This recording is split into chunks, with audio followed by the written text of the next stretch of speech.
벚꽃 한 잎이 제 구두 앞에 떨어지네요. 꽃잎의 연분홍빛이 유난히 서글퍼 보입니다. 딸을 잃었다는 건 이런 것이더군요. 이 봄날의 향기도 바람결도 아무것도 예전 같지 않아요. 우리 은진이는 늘 봄이면 벚꽃 보자고 졸랐던 아이였습니다. 유치원 때는 집 앞 벚나무에서 꽃잎을 주워 모아 엄마, 이거 벚꽃비 맞는 거야 하며 환하게 웃던 아이, 그 웃음소리가 바람 소리에 섞여 들리는 것 같아 가슴이 저리네요. 어머님, 지금 타셔야 해요. 기차 곧 출발합니다. 사위 민철이 짜증 섞인 목소리로 재촉합니다. 무거운 가방 2개를 들고 이마에 땀이 송글송글 맺혔네요. 벚꽃 여행 일하더니 가방이 너무 많아요. 마치 이삿짐처럼 보입니다. 민철아, 너무 짐이 많지 않니? 일주일 정도만 다녀올 건데. 순간 사위의 눈빛이 차갑게 번뜩였습니다. 입가에 희미한 비웃음까지 떠올랐다가 사라졌죠. 어머님, 이번 여행은 좀 길 거예요. 은진이가 그토록 가고 싶어 하던 곳들 다 가보셔야죠. 강릉, 경주, 진해, 벚꽃, 명소란 명소는 다요. 가슴 한 구석이 서늘해집니다. 아니, 이건 뭔가 잘못되고 있어요. 은진이가 세상 떠난 지 겨우 3달. 그 짧은 시간 동안 사위는 이상하리만치 다정해졌죠.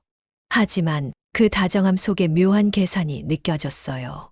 기차가 철컹이며 플랫폼으로 들어옵니다. 그 소리가 왜 이리 무섭게 들리는지 마치 심판대로 향하는 것 같아요.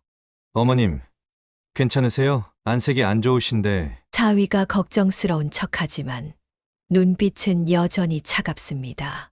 이 사람, 정말 내 딸을 사랑했던 사람이 맞을까요? 그때 문득 은진이가 병상에서 했던 말이 떠올랐어요. 엄마, 꼭 기억해. 내가 없으면 민철이가 변할 거야. 재산 얘기를 하면 절대 동의하지 마. 내가 다 준비해뒀어. 예진이가 엄마를 도와줄 거야. 당시엔 투병 중인 딸의 예민함이라고만 생각했는데 갑자기 젊은 여자가 달려와 제 앞을 막아섭니다. 유니폼을 입은 영무원처럼 보이는데 눈빛이 절박해 보여요. 할머니, 지금 타시면 안 됩니다. 따님이 부탁하셨어요. 심장이 덜컥 내려앉습니다. 우리 은진이가 부탁했다고요? 어머님, 빨리 오세요. 사위가 소리칩니다. 휴대폰으로 누군가와 급히 통화하는 게 보이네요. 빨리 와서 막아. 지금 당장. 제 발이 저절로 여자를 따라갑니다. 그녀가 작은 쪽지를 쥐어주네요. 6번 플랫폼으로 오세요. 따님이 전부 알고 있었어요. 지금 아니면 늦습니다. 떨리는 손으로 쪽지를 펼칩니다. 그 순간 눈물이 왈칵 쏟아졌어요. 은진이의 둥글둥글한 글씨가 선명하게 보이니까요. 엄마, 민철이를 조심해. 그이는 엄마 재산을 노리고 있어. 내가 없으면 엄마를 정신병원에 가둘 거야. 예진이를 믿어. 내가 모든 걸 준비했어. 사랑해. 엄마. 아줌마, 거기서. 사위의 고함 소리가 울려 퍼집니다. 뒤돌아보니 불그락푸르락한 얼굴로 달려오고 있어요. 그 순간 깨달았습니다. 은진이가 목숨을 걸고 지키려 했던 게 바로 저였다는 것을. 심장이 터질 것처럼 두근거리지만 멈출 수 없습니다. 평생 이렇게 뛰어본 적이 없는데 살기 위해 달리니 다리에 힘이 생깁니다. 엄마, 힘내. 조금만 더 가면 돼. 바람결에 은진이 목소리가 들리는 것 같아요. 아니, 정말 들린 게 아닐까요? 우리 은진이가 지금도 엄마를 지켜주고 있는 거겠죠. 숨이 턱까지 차올라 더는 뛸 수 없을 때 6번 플랫폼 구석진 곳에 도착했습니다. 벽에 기대어 헐떡이는데 아까 그 젊은 여자가 다가와 걱정스러운 눈빛으로 저를 바라봅니다. 어머님, 괜찮으세요? 조금만 더 버티셔야 해요.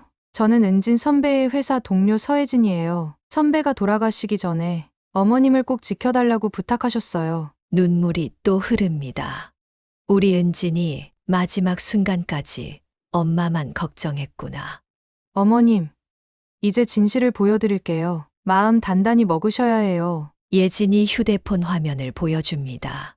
거기엔 충격적인 문서가 떠 있었어요. 노인 전문 요양원 입소 계약서. 계약자는 사위 김민철. 입소 예정자는 바로 저 이미선.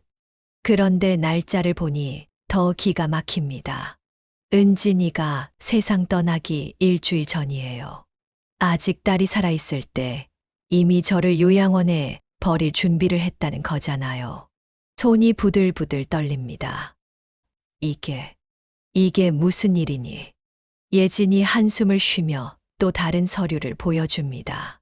이것만이 아니에요. 어머님 아파트 매매 계약서, 예금 인출 위임장, 심지어 어머님 사망 시 보험금, 수령 동의서까지 다 준비해놨어요. 어지러워 쓰러질 것 같아요.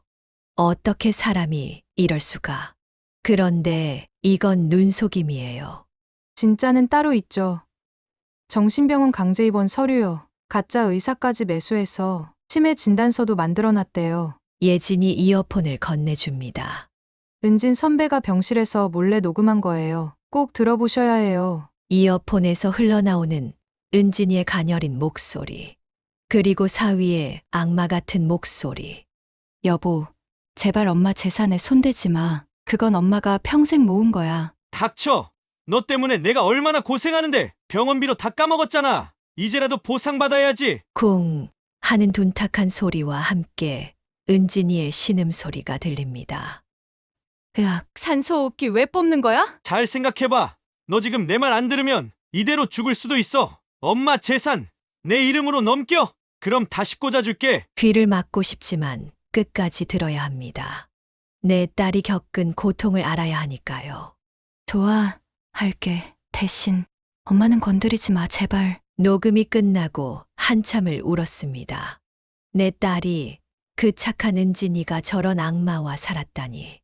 예진이 손수건을 건네며 말합니다. 선배는 끝까지 어머님을 지키려 했어요. 증거를 모으고, 변호사를 선임하고, 저한테 모든 걸 부탁했죠. 심지어, 잠시 말을 멈추더니 낡은 일기장을 꺼냅니다. 이건 선배의 마지막 일기예요. 떨리는 손으로 일기장을 펼칩니다. 은진이의 또박또박한 글씨가 점점 흐트러져 가는 게 보였습니다. 얼마나 아팠을까, 얼마나 힘들었을까. 3월 15일 오늘 민철이가 엄마 도장을 훔쳐갔다. 뭔가 나쁜 짓을 하려는 게 분명하다. 예진이한테 연락해서 엄마를 지켜달라고 부탁했다. 시간이 없다. 내 몸이 버텨주질 않는다. 3월 28일 충격적인 사실을 알았다. 민철이가 정신과 의사와 공모해서 엄마를 치매로 만들려 한다. 법적으로 무능력자로 만들면 재산을 마음대로 할 수 있다나. 악마 진짜 악마다. 4월 5일 오늘이 마지막일지도 모른다. 숨쉬기가 힘들다 하지만 포기할 수 없다. 엄마가 평생 일궈온 것들을 지켜야 한다. 예진이가 변호사를 데려왔다. 유언장을 썼다. 모든 증거도 넘겼다. 엄마, 제발 무사하기를. 마지막 장에는 떨리는 글씨로 짧은 메시지가 적혀 있습니다. 엄마, 미안해. 더 일찍 알아차렸어야 했는데 이제 내가 할 수 있는 건 이것뿐이야. 벚꽃은 매년 다시 피잖아. 엄마도 꼭 다시 피어나. 사랑해. 어머니, 예진이 조심스럽게 말을 꺼냅니다. 선배가 마지막으로 남긴 영상이 있어요. 보시겠어요? 고개를 끄덕입니다. 아무리 아파도 봐야 합니다. 내 딸의 마지막 모습을. 화면 속 은진이는 앙상하게 마른 모습이지만 눈빛만은 또렷합니다.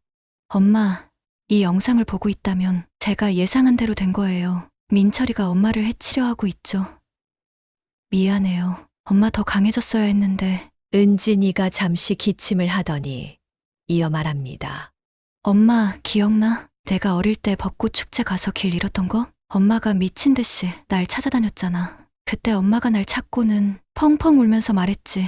은진아, 엄마는 내가 없으면 못 살아. 그 말 아직도 기억해. 화면 속 은진이의 눈에서 눈물이 흐릅니다. 이제는 내가 엄마를 지킬 차례야. 비록 몸은 여기 없지만 내가 준비한 것들로 엄마를 지킬 거야. 예진이를 믿어. 변호사님도 다 준비됐어. 증거도 충분해. 제발 포기하지 마. 마지막으로 은진이가 환하게 웃습니다. 그 미소가 어린 시절 벚꽃잎을 뿌리며 웃던 모습과 겹쳐 보입니다.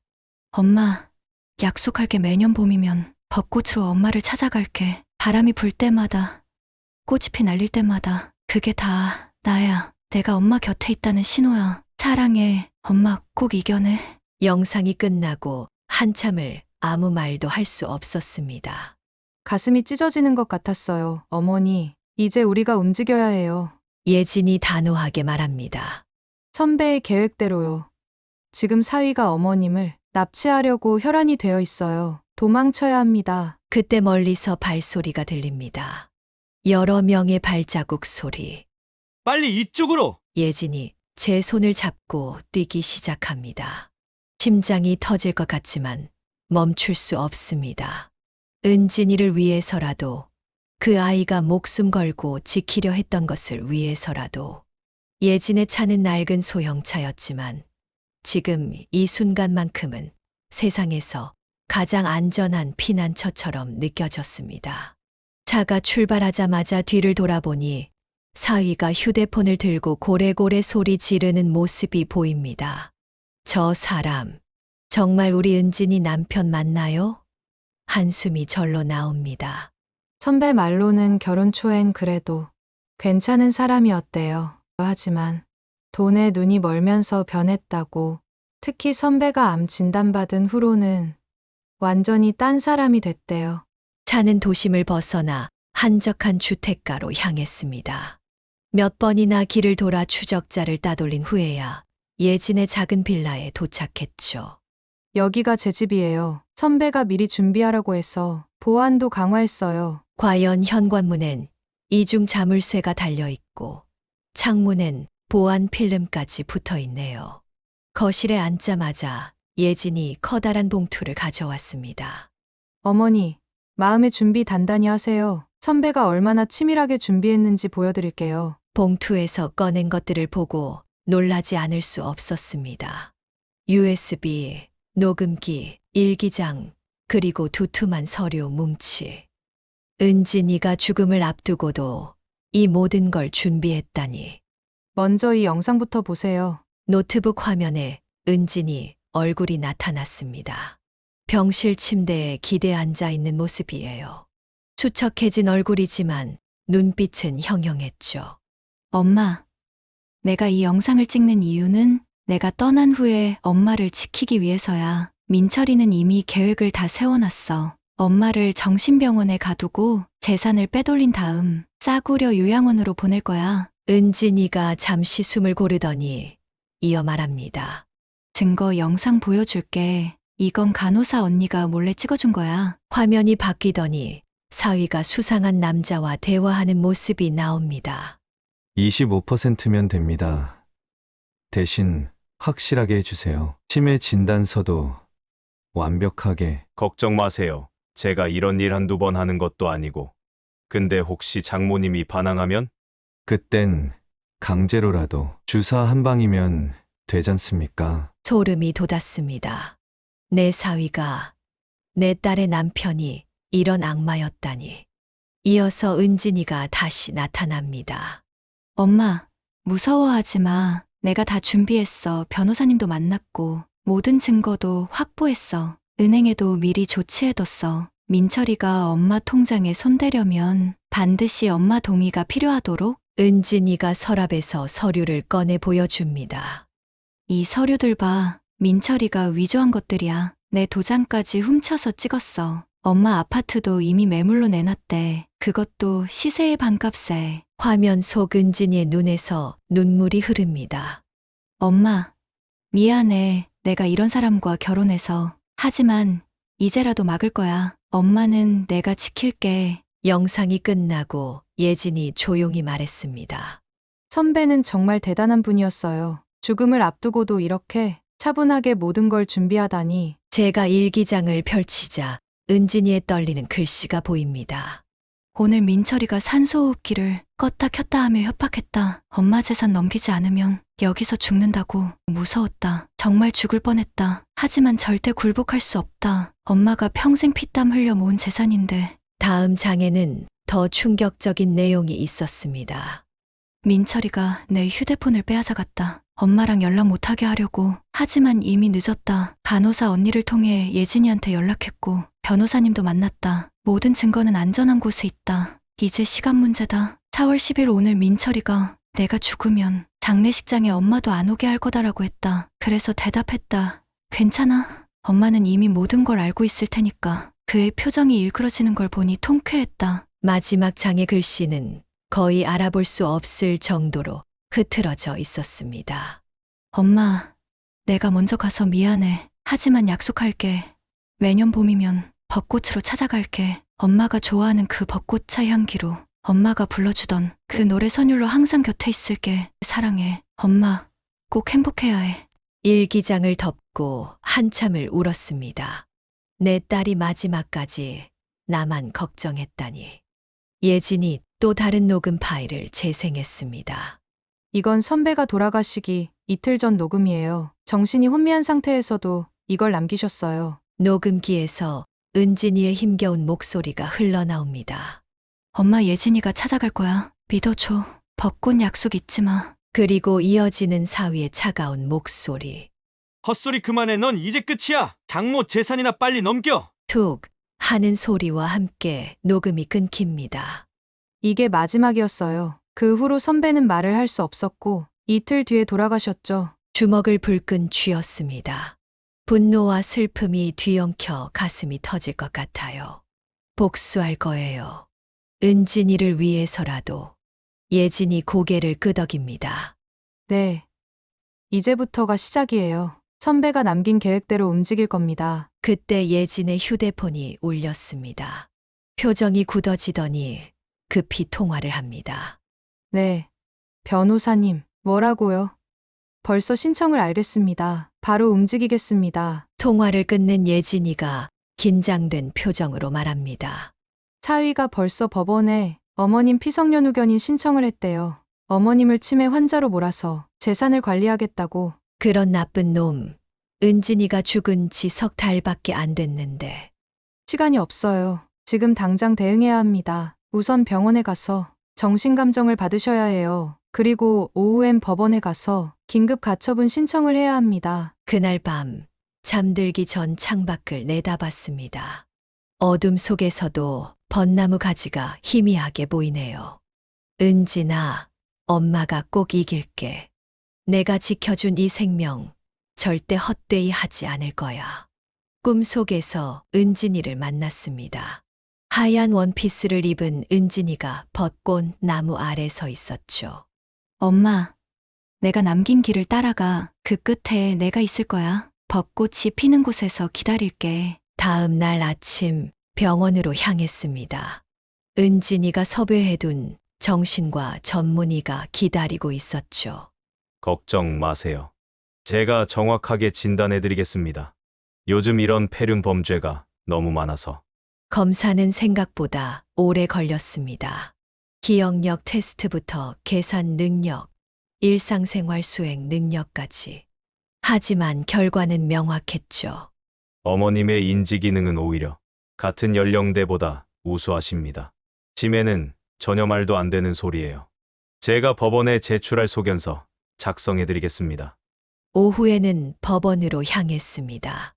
은진이가 선임한 변호사가 우리를 맞이했죠. 이미선님, 걱정 마세요. 증거도 충분하고 의학적 소견서도 확보했으니 승산이 있습니다.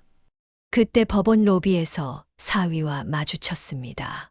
그 옆엔 건장한 남자 둘이 서 있었죠. 어머님, 그동안 어디 계셨어요? 걱정했잖아요. 가식적인 목소리에 속이 뒤틀립니다. 걱정은 무슨! 날 정신병원에 가두려고 했으면서! 사위의 표정이 싸늘하게 변합니다.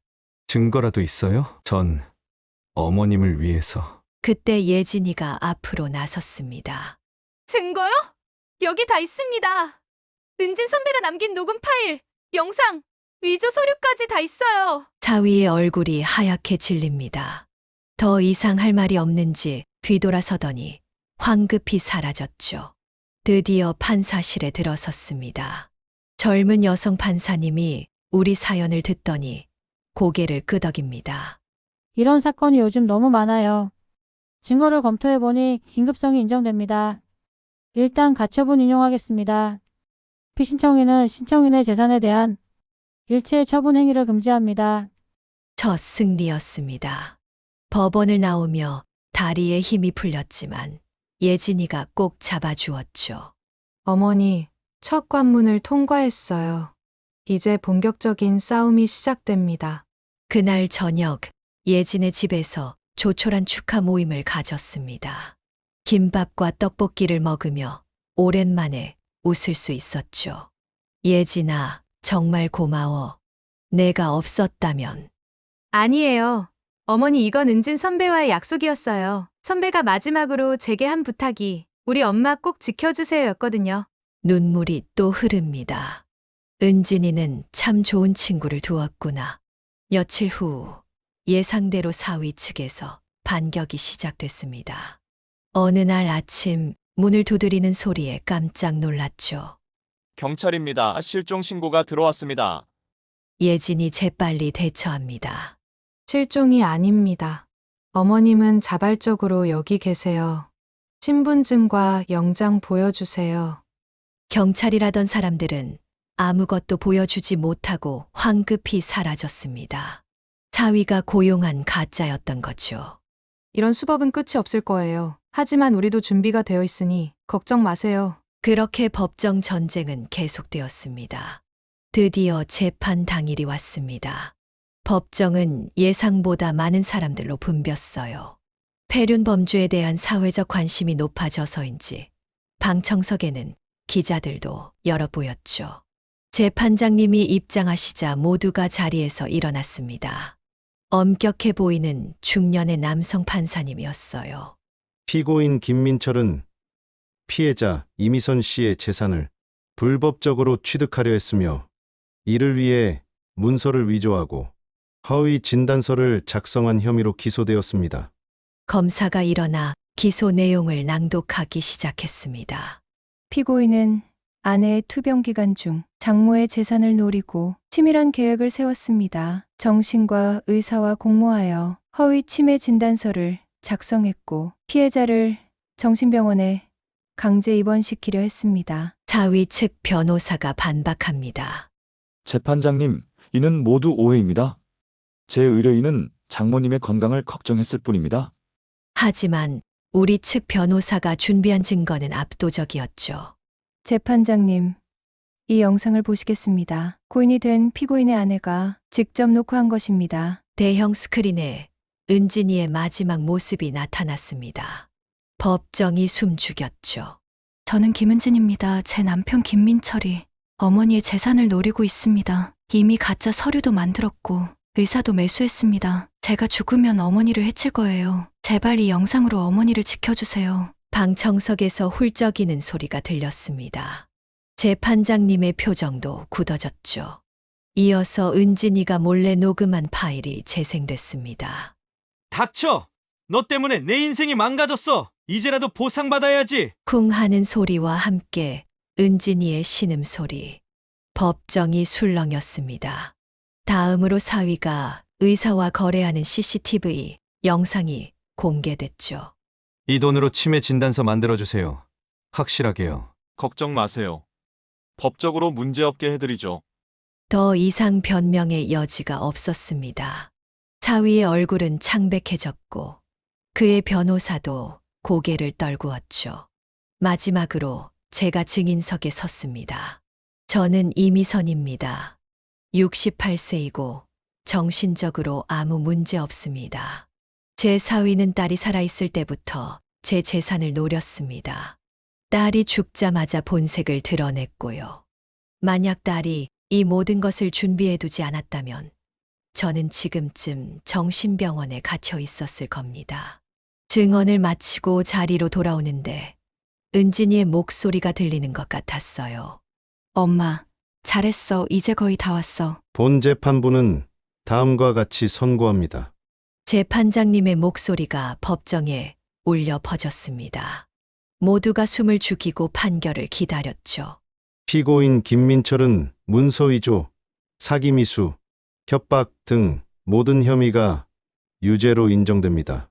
피고인의 행위는 인륜을 저버린 중대한 범죄로 엄벌이 필요하다고 판단됩니다. 잠시 숨을 고른 재판장님이 망치를 들어 올립니다. 피고인 김민철에게 징역 3년 및 벌금 5천만 원을 선고합니다. 또한 불법적으로 취득하려 했던 모든 재산은 피해자에게 원상회복할 것을 명합니다. 탕, 탕, 탕. 망치 소리가 울리자 방청석에서 안도의 한숨과 박수 소리가 터져 나왔습니다. 재판장님, 이의 있습니다. 사위가 벌떡 일어나 외쳤지만 재판장님은 단호했죠. 피고인은 자리에 앉으십시오. 본 재판부는 제출된 증거들을 면밀히 검토했습니다. 특히 고인이 된 피고인의 아내가 남긴 증거들은 피고인의 범죄를 명백히 입증하고 있습니다.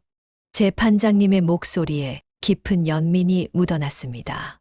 피고인은 병든 아내를 협박하고 그 고통스러운 상황을 이용해 장모의 재산을 갈취하려 했습니다.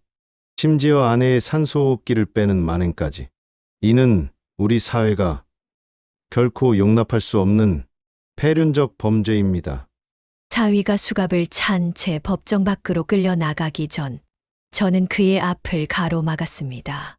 법정 경위들이 제지하려 했지만 재판장님이 고개를 끄덕이셨죠. 마지막으로 그에게 전하고 싶은 말이 있었거든요. 민철 씨, 제 목소리가 떨렸습니다. 은진이는 마지막까지 당신을 사랑했어요. 그가 비웃듯 고개를 돌립니다. 뭐라고요? 그 여자가 날 사랑했다고요? 웃기지 마세요. 병실에서 당신이 잠들었을 때 은진이가 당신 손을 잡고 울면서 말했어요. 미안해요. 내가 아파서 당신까지 힘들게 해서. 순간 사위의 표정이 굳어졌습니다. 그리고 말했죠. 그래도 우리 민철 씨 처음엔 좋은 사람이었어. 내가 그 마음을 지켜주지 못해서 미안해. 사위의 눈에서 뭔가 반짝이는 게 보였습니다. 눈물일까요? 거짓말이에요. 그럴 리가 아니에요. 은진이는 당신을 미워하지 않았어요. 그저 변해버린 당신이 안타까웠을 뿐이죠. 그래서 더욱 엄마를 지키려 했던 거고요. 더 이상 할 말이 없었습니다. 등을 돌려 법정을 나왔죠. 뒤에서 사위의 통곡 소리가 들렸지만 이제는 돌아보지 않았습니다. 법원 밖으로 나오니 따스한 봄 햇살이 얼굴을 감쌉니다. 거리엔 벚꽃이 만개해 있었죠. 눈부신 꽃잎들이 바람에 흩날리는 모습이 마치 은진이가 춤추는 것 같았어요. 어머니, 이제 끝났어요. 예진이 제 어깨를 감싸며 말했습니다. 은진 선배가 하늘에서 기뻐하실 거예요. 하지만 저는 알고 있었습니다. 이게 끝이 아니라 새로운 시작이라는 것을. 예진아, 저는 마음을 다잡고 말했습니다. 은진이 이름으로 무언가를 하고 싶어. 우리처럼 고통받는 사람들을 돕는 일 말이야. 예진의 눈이 반짝였습니다. 어떤 걸 하고 싶으세요? 책방. 아니, 그 이상의 무언가. 어르신들이 모여서 서로를 위로하고 법률 상담도 받고 함께 싸울 수 있는 공간. 은진이가 못다 이룬 꿈을 그곳에서 이루고 싶어. 그날 밤 집으로 돌아와 오랜만에 은진이의 방문을 열었습니다. 아직도 그 아이의 향기가 남아있는 것 같았죠. 책상 위에 놓인 은진이의 일기장을 펼쳤습니다. 맨 뒷장에 이런 글이 적혀 있더군요. 엄마가 혼자가 되면 꼭 책방을 열었으면 좋겠어. 우리가 함께 읽던 책들로 가득한 곳, 사람들이 찾아와 위로받고 웃을 수 있는 곳, 그곳에서 엄마가 행복했으면 좋겠어. 그게 내 마지막 소원이야. 눈물이 앞을 가려 더 읽을 수 없었습니다. 하지만 이제 알겠어요. 은진이가 진정 원했던 게 무엇인지. 1년 후 작은 골목 어귀에 진의 벚꽃 서재라는 간판이 걸렸습니다. 은진이의 이름을 딴 공간이죠. 하지만 여긴 단순한 책방이 아니었어요. 상처받은 영혼들의 피난처이자 희망의 공간이었죠. 개업식 날 생각보다 많은 분들이 찾아주셨습니다. 은진이 사건이 언론에 보도되면서 비슷한 상처를 가진 분들이 모여들었죠. 여기가 그 유명한 진의 벚꽃 서재로군요. 백발이 성성한 김 할머니가 따뜻한 미소로 인사합니다. 용기 있게 싸우셨다던데 대단하세요. 아니에요. 다 딸 덕분이죠. 겸손하게 답했지만 가슴 한편이 뭉클했습니다. 책방 한쪽에는 은진이의 방이라는 특별한 공간을 만들었어요. 그곳엔 은진이가 좋아하던 책들과 사진, 그리고 그녀가 남긴 메시지들이 전시되어 있죠. 엄마와 함께 읽고 싶은 책 목록이라고 적힌 종이가 방문객들의 눈길을 끕니다. 매주 목요일은 희망의 날로 정했습니다. 변호사와 심리상담사가 무료 상담을 해주는 날이죠. 첫 상담자는 떨리는 목소리의 박 할아버지였습니다. 저도 이 할머니처럼 며느리가 재산을 노리고 있어요. 아들은 벌써 세상을 떠났는데. 제가 할아버지의 손을 꼭 잡았습니다. 걱정 마세요. 우리가 도와드릴게요. 혼자가 아니에요. 그렇게 시작된 노인 권익 보호 모임은 점점 커져갔습니다. 서로의 아픔을 나누고 함께 싸우며 이겨내는 법을 배웠죠. 어느 날 예진이 흥미로운 제안을 했습니다. 어머니, 이분들의 이야기를 책으로 만들면 어떨까요? 우리들의 승리 이야기라는 제목으로요. 그거 좋은 생각이네. 첫 번째 책은 당연히 제 이야기였습니다. 벚꽃 한 잎과 이별의 시작. 출간되자마자 베스트셀러가 되었죠. 수많은 독자들이 위로와 용기를 얻었다며 편지를 보내왔습니다. 봄이 오자 약속대로 벚꽃 축제를 열었습니다. 책방 앞 작은 마당엔 어르신들의 웃음소리가 가득했죠. 은진이도 이 모습을 보면 기뻐하겠네요. 최할머니가 눈시울을 붉히며 말했습니다. 그럼요.